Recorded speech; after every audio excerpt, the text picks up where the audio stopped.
Hello and welcome. I'm Martin Fix, and I'm a technology director at Star. And I'd like to take the next roughly 20 minutes to bring you to the universe of agentic era. And what does it mean for brands, marketing, and advertisers to adjust to this new era and what needs to be done? This is a presentation to ignite some thoughts, to have some controversial discussions about certain points.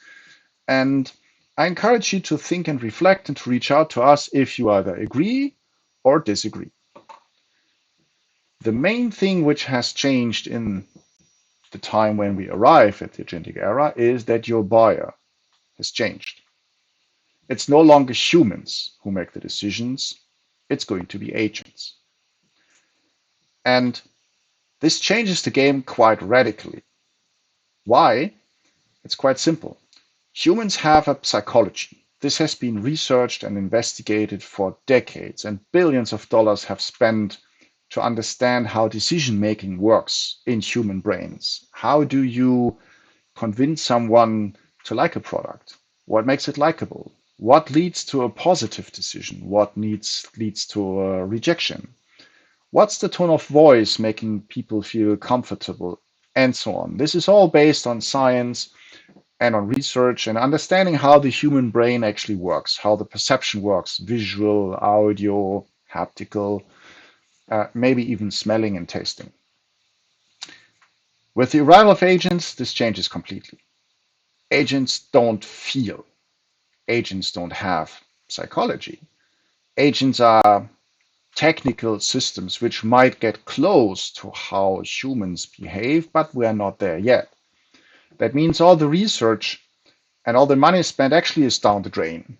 It's no longer relevant and valid if we are in the agentic era and everything is being done, decided, and managed by agents. So, what does it mean? Well, it means if a user is represented by an agent, also the brand has to be represented by an agent. Because only an agent is capable to have the proper, fast, and quick interaction with another agent. That also means that this persona categorization we are currently using for good reasons is no longer relevant. We have been using personas in the past as there's only limited space and there's only limited options to individualize for a person. So we group people together into groups of same behavior, same kind of cultural background, whatever their criteria are, and address these persona groups and hoping them to convince them. As I said, the reason is there's only limited digital surface as well, right? There's not so many billboards that you can make an individual for every person. There's not enough digital space on apps and screens, etc. So the cost was unbearable to make it individual. But now as we have an agent talking to another agent, it has to be individual. I want my intent meet now exactly as I need it at this point of time. This is why I'm using an agent, and this is my expectation as a customer to the brand and to the market to be as specific as possible to me. And the only way to achieve this for brands is to have an agent doing it for them. This results in 4 major shifts, and all of them happen at once. The first one is speed. Do you remember when you last tried to purchase a product? How long did it take you to go through the websites, to check out your favorite brands, the brands you're aware of, read all the information, compare to the other brands and websites, etc., and come to a decision? For me, it at least takes minutes, maybe sometimes hours, and then I go back the next day and the day after, etc. With agents, this happens within seconds, literally within seconds. They just scan, they negotiate, they get the information, they either make the decision on their own or they get back to the user and recommend the decision. So the timing perspective changes completely. And with it, it changes the competition.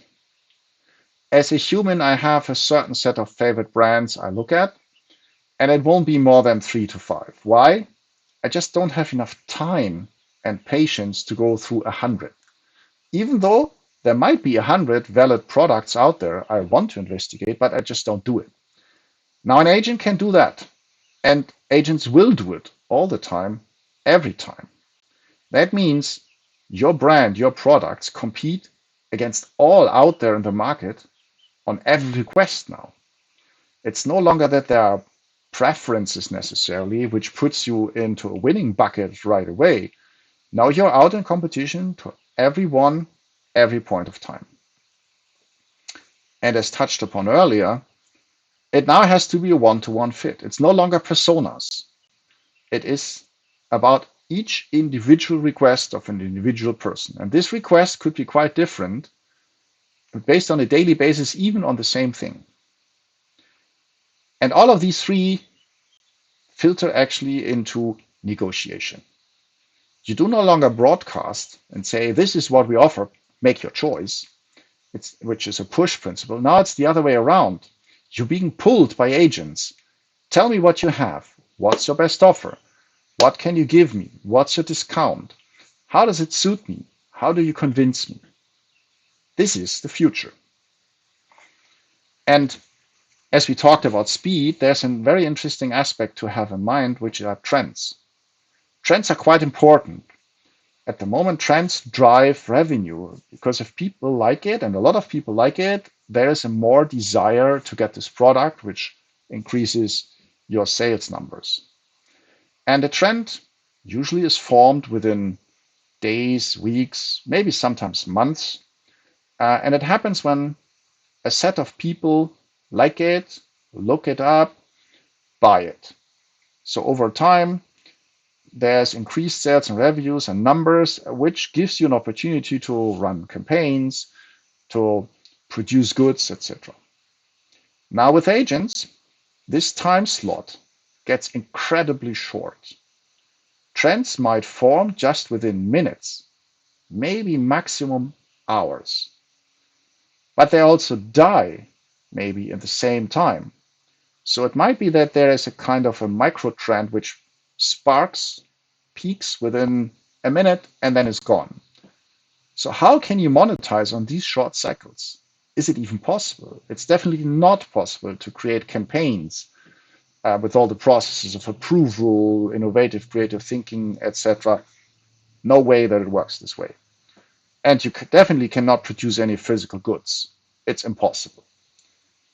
But how can you still then benefit from these trends? One different area we have seen this is livestock trading, right? There it works. High frequency trading. Within microseconds, you can win or lose billions of dollars. Maybe this is something which can apply here as well. I don't have the answer, but I think it's an interesting point to look at.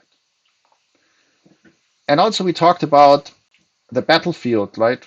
You're competing against everyone all of the time. The one question you might ask here is, but how do agents know about what brands are out there? And how do they scan and how do you make sure none of them is overseen? That's actually a good question. At the moment, this is all based on search indexes like we have with Google, with Bing, with DuckDuckGo, etc. And these search indexes are based on websites, on published content, which is regularly screened. But this might be no longer there. And you will hear in a second why this could all disappear. So what is it then agents look at to find brands? Maybe it's something new coming up, like a brand or product repository or a search index in a different way.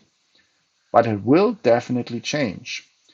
And brands need to be ready to be measured against every competitor in the market. No longer the closest one. No, it's going to be everyone. And as we concluded already, as personas are dead and you have to talk about the individuals, the thing that changes, and this is the core essence of everything, is you're no longer broadcasting, you're doing conversation. I need a new pair of shoes. What's your best offer? And the brand then has to respond, well, not with brown shoes size 11. You're already out of the game. No, brands have to get back and say, okay, what kind of shoes? For which purpose? What are your preferences? What colors do you like? What comfort do you like? How wide do they have to be? And then you get answers. And this goes back and forth. Actually, it's like if you go to a store which have very good sales people, representatives, which guide you through the process. The same should happen here. Now it's digital and within seconds and without the need for you to go anywhere physically. So it's all represented by your consumer agent and by the brand agent. So it's a lot of information going back and forth. And the brand agent needs also to deliver information to convince the client with discounts, what's your best offer, why is this maybe a better choice than other products.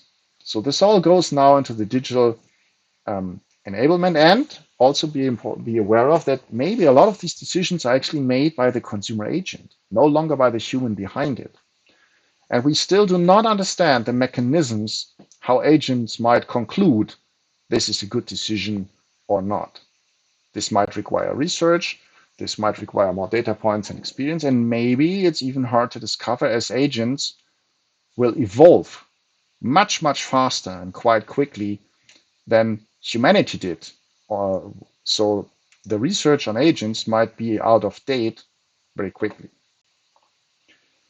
As a further conclusion, shelf and web shop will be gone. Nobody's going to look at a website or a web shop anymore.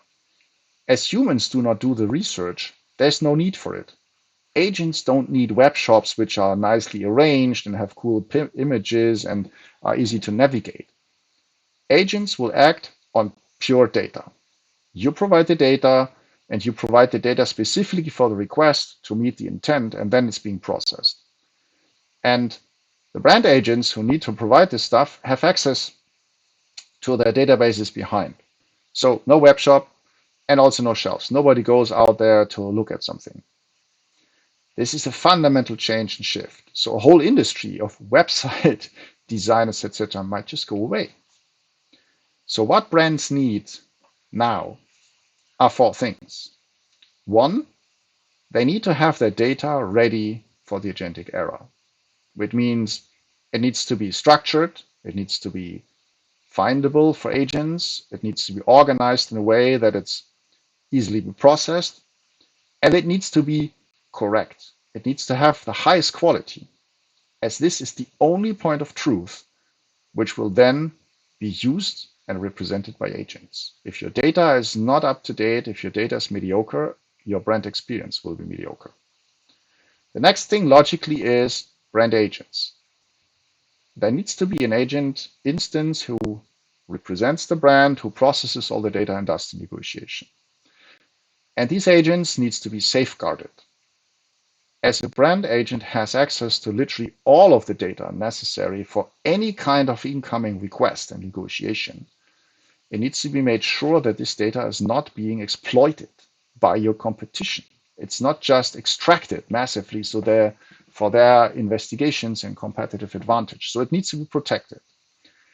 And the agents need to be safeguarded to act well on behalf of the brand, use the correct tone of voice, send the correct messages, use the correct pricing strategies, the correct discounts, never be offensive, don't break any laws, don't do anything else than representing the brand, etc. This is a very mission critical part, because if you fail on this, your brand reputation is down to zero, and it's pretty hard to recover from this. And last but not least, I believe brands should also provide user agents. You might think, why? But consumer agents are the new front door, right? They are the gate you have to get through for a decision making. And if you provide gatekeepers to this gate yourself, it's much easier to get through because you can make this gatekeeper friendly to yourself. And also keep in mind that the gate you must get through changes every time, meaning A user can decide to use different agents for the same purpose each time they need to fulfill their need.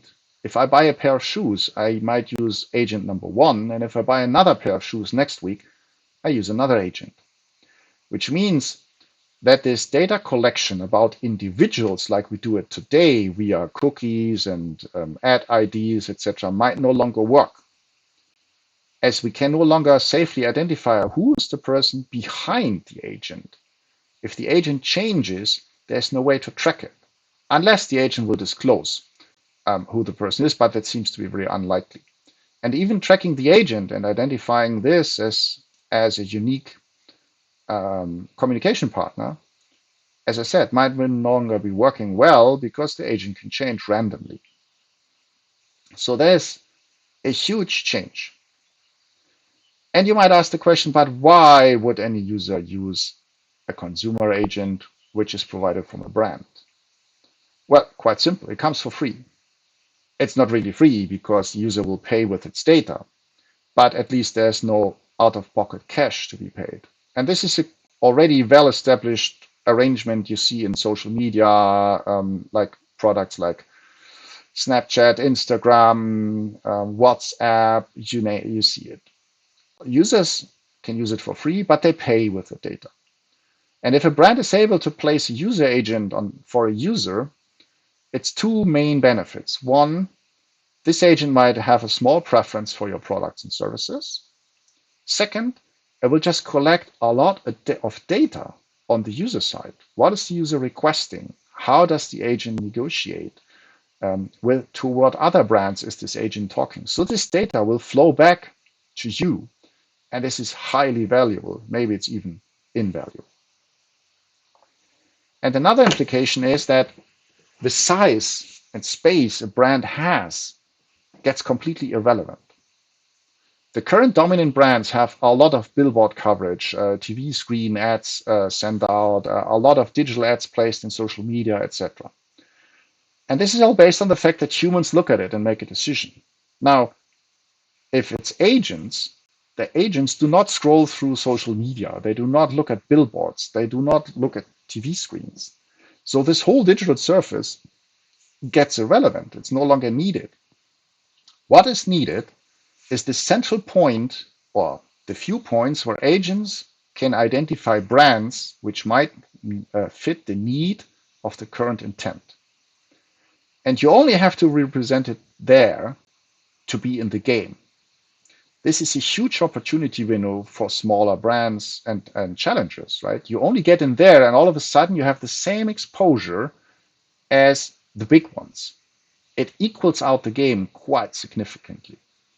And the big brands, or any brand, has to figure a way how to make themselves unique there.